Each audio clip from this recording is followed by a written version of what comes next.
యమ్మీ యమ్మీ fish curry ఎలా చేసుకోవాలో చూద్దామండి. ఈరోజు ఈ వీడియోలో ఫిష్ కర్రీ, కొరమేను చేపల కూర ఎలా చేయాలో చూద్దాం. Friends, once again welcome back to crazy Bol. ఈరోజు కొరమేను చేప ఎలా చేయాలో చూపిస్తానండి. ఫస్ట్ చేప తీసుకొని చేపని అలా చిన్న ముక్కలుగా కట్ చేయించుకోవాలండి. అల్లం, వెల్లుల్లి, ధనియాలు, జీలకర్ర, లవంగాలు, చెక్క, యాలకులు, గసగసాలు ఇవన్నీ తీసేసుకొని పేస్ట్ పట్టుకోవాలండి. మిక్సీ జార్లో తీసేసుకొని వేయించే పని లేదు, మొత్తం ఇవన్నీ మామూలుగా రాగా తీసేసుకొని మిక్సీ జార్లో పెట్టుకోవాలి. ఈలోపు మనం చింతపండు కొంచెం జస్ట్ ఒక చిన్న నిమ్మకాయంత సైజ్ చింతపండు తీసుకొని నానబెట్టుకోవాలండి పక్కన.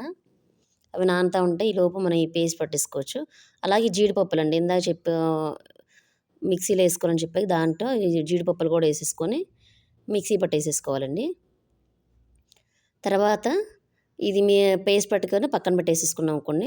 ఉల్లిపాయ, పచ్చిమిరపకాయ చిన్నగా ముక్కలు కట్ చేసేసుకోండి. కట్ చేసుకొని ప్రిపేర్ చేసేసుకొని ఈలోపు ప్యాన్ పెట్టేసేసుకొని ప్యాన్ పెట్టుకొని ఒక 4 స్పూన్స్ అండి, ఎందుకంటే 3-4 ఉల్లిపాయలు తీసుకున్నాం కదా, అందుకని 4 స్పూన్స్ ఆయిల్ వేసుకొని ఆయిల్ వేడెక్కిన తర్వాత ఫస్ట్ మెంతులు వేసానండి. మెంతులు వేసుకున్న తర్వాత పచ్చిమిరపకాయలు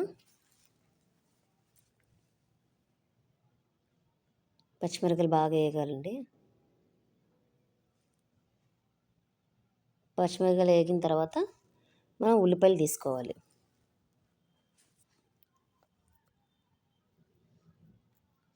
ఈ కూర మా హస్బెండ్ చేశారండి. యాక్చువల్గా నేనైతే చేపలు తిన్నాను, సో మా పిల్లలను మా హస్బెండ్ తింటారని వాళ్ళు చేసుకున్నారు.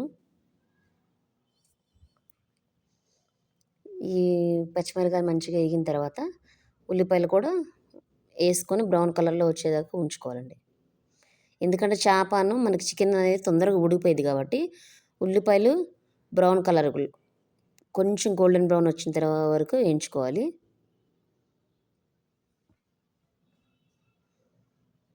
మా పిల్లలకి ఇష్టమే ఫిష్ అంటే, బట్ నేను తిన్న కదా అని చెప్పేసి నేను ఎక్కువ చేయనండి. ముందు స్మెల్ అంటేనే పడదు నాకు ఫస్ట్. సో మా హస్బెండ్ చేసుకుంటున్నారు. ఇప్పుడు ఉల్లిపాయలు తీసుకుందాం, చక్కగా మగ్గిపోయినాయి కదా.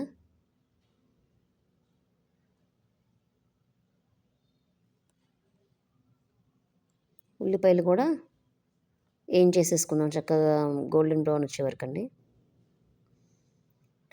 చూసారు కదా, చక్కగా ఎర్రగా వచ్చేసేసినాయి. కరివేపాకు వేసుకుంటున్నానండి.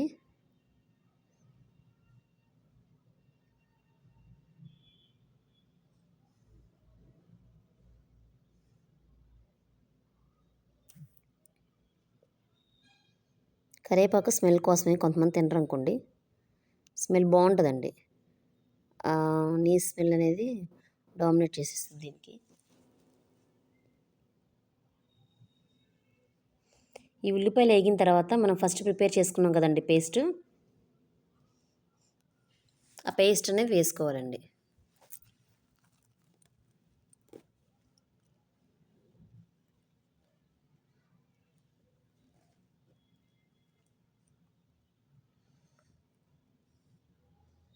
పసుపు వేసుకుంటున్నాం ఇప్పుడు.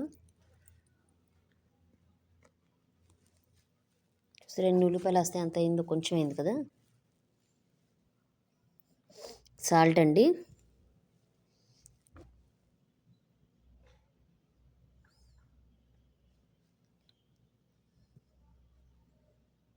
ఇప్పుడు మనం ప్రిపేర్ చేసుకున్న పేస్ట్ అనేది వేసేసుకుందామండి. కానీ అన్నీ ప్రిపేర్ చేసుకొని పెట్టుకుంటే తొందరగా అయిపోతాయి కదండి మనకి. ఏ కర్రీస్ అన్నా, అది నాన్ వెజ్ అన్నా అవనండి, వెజ్ అన్నా అవనండి, వితిన్ టైంలో అయిపోతాయి మనకి. బట్ ఆ ప్రిపరేషనే కొంచెం టైం పడుతుంది మనకి. అదే మన ఇష్టంతో చేసుకున్నాం అనుకోండి, తొందరగా అయిపోతాయి. లేదు చెయ్యాలనిపించలేదు అనుకోండి, చాలా టైం తీసుకుంటుంది కదా. అలా మనకి అడుగంటుతూ ఉంటుంది. దాన్ని ఏం చేయాలంటే మనం తిప్పుకుంటూ ఉండాలండి, మధ్య మధ్యలో తిప్పుతూ ఉండాలి. తర్వాత చేప ముక్కలు ఉంటాయి కదా, చేప ముక్కలు అనేసి వేసేసుకోవాలండి. వేసేసుకొని నీళ్ళు ఉంటాయి కదండి, మనం ఇప్పుడు మిక్సీ పడతాం కదా, దాంట్లో నీళ్ళు కొంచెం పోసుకొని ఆ నీళ్ళు వరకు వేసుకోవాలి.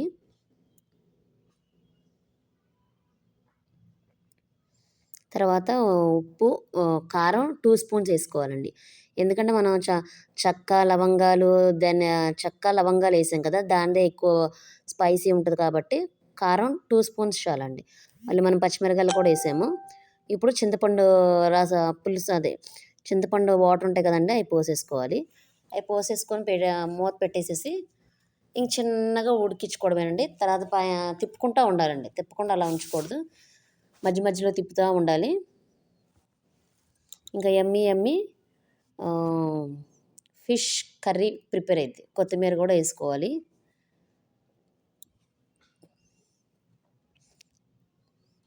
నేను ఒకసారి చూసానండి, ఎవరో ఒకళ్ళు ఒకసారి నాకు రాదని వేరే వాళ్ళతో చేయించాను, కానీ ఎందుకో కర్రీ సరిగ్గా రాలేదు.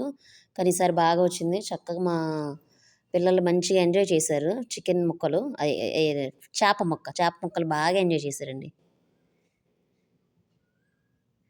పిల్లల కోసం అనగానే హస్బెండ్లు భలే చేస్తారు. అదే భార్యల కోసం అంటే అస్సలు చేయను కూడా చేయరు కదండి. మధ్య మధ్యలో తిప్పుకుంటూ ఉండాలి.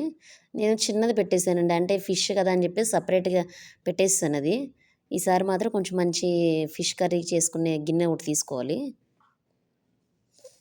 ఇంకంతే అండి, మధ్యలో తిప్పుతూ ఉంచుకోవాలి. చక్కగా అంతా దగ్గర పడిన తర్వాత నూనె పైన తేలుతుంది చూసారండి, అప్పుడు కట్టేసేసుకోవాలండి. ఉప్పు చూసుకోండి ఒకసారి, సరిపోతే ఏం లేదు, సరిపోతే మళ్ళీ ఒకసారి మనం అడ్జస్ట్ చేసుకోవాలి. నూనె తేలుతుందంటే కనుక కూర అయిపోయినట్టే అండి. చూసారు ఎంత ఎమ్మీగా ఉందో. చూడడానికైతే బాగుంది, కానీ నాకు నచ్చదండి. Thank you for watching. Please do subscribe and share. Thank you.